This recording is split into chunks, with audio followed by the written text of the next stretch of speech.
வணக்கம் friends, welcome to Dakshata சமையல். இன்றைக்கி வீடியோவில் நம்ம என்ன ரெசிபி பார்க்க போகிறோம்? நாங்கள் பள்ளிப்பாளையம் சிக்கன் ஃப்ரை. வாங்க அது எப்படி செய்கிறதுன்னு வீடியோக்குள்ளே போய் பார்க்கலாம். ஈரோடு பள்ளிப்பாளையம் சிக்கன் ஃப்ரை செய்கிறதுக்கு நம்ம 8 பல் பூண்டு எடுத்துக்கலாங்க. இது மாதிரி ஒரு இடிகள் எடுத்துக்கலாங்க. அதில் போட்டு நல்லா இடிச்சுக்கலாங்க. பாருங்கள், நம்ம பூண்டெல்லாம் இந்த மாதிரி இடித்து எடுத்துட்டோம். அதுக்கப்புறம் 1/2 கப் சின்ன வெங்காயம் எடுத்துக்கலாங்க. அதையும் இதே இடிக்கல்ல போட்டு இடிச்சுக்கலாங்க. இந்த கல் பெருசாக இருக்குங்கிற பட்சத்தில் நம்ம பூண்டையும் சின்ன வெங்காயத்தையும் ஒட்டுக்கா போட்டு கூட இடிச்சுக்கலாங்க. எனக்கு சின்னதாக இருக்கனால நான் பூண்டு தனியாக சின்ன வெங்காயம் தனியாக அடிச்சிட்ருக்கேங்க. பாருங்கள், நம்ம சின்ன வெங்காயமும் நல்லா இடித்து எடுத்துட்டோம். மிக்சியில் போட்டு அரைச்சோம்னா இந்த ரியல் டேஸ்ட்டு கிடைக்காதுங்க. அதனால தான் நம்ம இந்த இடிக்கல்ல போட்டு இடிக்கிறோம். பாருங்கள், இப்போ சின்ன வெங்காயம் இடித்து எடுத்துட்டோம், வெள்ளை பூண்டு இடித்து எடுத்துட்டோம். பள்ளிப்பாளையம் சிக்கன் ஃப்ரை செய்கிறதுக்கு அடுப்பில் ஒரு கடாய் வச்சுக்கலாங்க. நம்ம கடாயில் 2 ஸ்பூன் ஆயில் விட்டுக்கலாங்க. பாருங்கள், ஆயில் சூடாயிருச்சு. 2 ஃபுல் வரமிளகா அதில் போட்டுடலாங்க. 5-6 கருவேப்பிலை. பாருங்கள், வரமிளகா கருவேப்பிலை போட்டதுமே நம்ம இடித்து வச்சுருக்கிற இந்த சின்ன வெங்காயத்தை உள்ளே போட்டுடலாங்க. அடுப்பு லோ ஃப்ளேமில் வச்சு 2 நிமிஷம் நல்லா வதக்கிக்கலாங்க.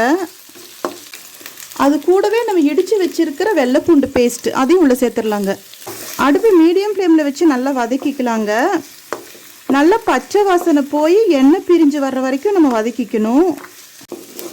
பாருங்கள், இப்போ நல்லா நம்ம வதக்கிட்டோம், எண்ணெய் பிரிஞ்சு வந்துருச்சு. இப்போ நம்ம 1 நிமிஷத்துக்கு மட்டும் அடுப்பு லோ ஃப்ளேமுக்கு மாற்றிக்கலாங்க. அதில் 1 ஸ்பூன் வரமிளகா பவுடர் சேர்த்திக்கலாங்க. 1/2 ஸ்பூன் மஞ்சள் பவுடர். ரெண்டையும் நல்லா மிக்ஸ் பண்ணி விட்டுக்கலாங்க. 1/2 கிலோ சிக்கன், பிராய்லர் சிக்கன் தாங்க எடுத்திருக்கேன். போனோட எலும்போடு இருந்தால் தான் ரியல் டேஸ்ட்டு கிடைக்கும். அதுக்காகத்தாங்க இதில் மிக்ஸ் பண்ணிக்கலாங்க. நல்லா மிக்ஸ் பண்ணிக்கலாங்க.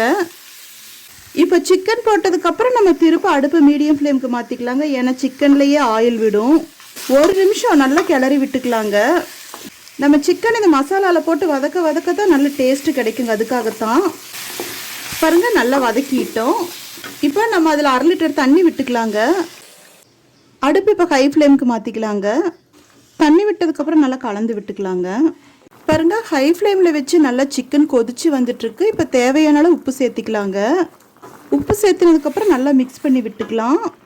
இப்போ ஹை ஃப்ளேமில் வச்சு நம்ம 10 நிமிஷம் மூடி போட்டு இதை நல்லா வேக வச்சுக்கலாங்க. பாருங்கள், இப்போ நம்ம ஓப்பன் பண்ணிக்கலாம். இப்போ அடுப்பு மீடியம் ஃப்ளேமுக்கு மாற்றிக்கலாங்க. சிக்கன் 80% நல்லா குக் ஆயிடுச்சுங்க. கொஞ்சம் சுண்டி வர்ற மாதிரி இருக்குது. இப்போ அரை முடியில் எடுத்த இந்த தேங்காய் கீத்து இந்த மாதிரி நீளமாக நம்ம கட் பண்ணிக்கணுங்க. அது இதில் சேர்த்துடலாம். 5-6 பச்சை கருவேப்பிலை எல்லாமே சேர்த்து நல்லா மிக்ஸ் பண்ணிக்கலாங்க. பாருங்கள், தேங்காய் கீத்து கருவேப்பிலை எல்லாம் போட்டு நல்லா நம்ம மிக்ஸ் பண்ணிட்டோம். இப்போ அடுப்பு சிம்மில் வச்சுக்கலாங்க. சிம்மில் வச்சுட்டு திரும்ப மூடி போட்டுக்கலாங்க. 5 நிமிஷம் சிம்லையே வேகட்டும். பாருங்கள், நல்லா சிக்கன் சுண்டி வந்துட்டுருக்கு. நம்ம செஞ்ச இந்த மெத்தடு பிராய்லர் சிக்கன் மட்டும்தான் செட் ஆகுங்க. பாருங்கள், ஈரோடு பள்ளிப்பாளையம் சிக்கன் ரெடி ஆயிடுச்சு. இப்போ நம்ம கடைசி அடுப்பு ஆஃப் பண்ணுறதுக்கு முன்னாடி ஒரு கைப்பிடி கொத்தமல்லி தழை உள்ளே போட்டுக்கலாங்க. போட்டு நல்லா கலந்து விட்டுட்டு அடுப்பு ஆஃப் பண்ணிடலாங்க. நம்ம சேனல் பிடிச்சிருந்தா லைக் பண்ணுங்கள், கமெண்ட் பண்ணுங்கள், ஷேர் பண்ணுங்கள், சப்ஸ்கிரைப் பண்ணுங்கள்.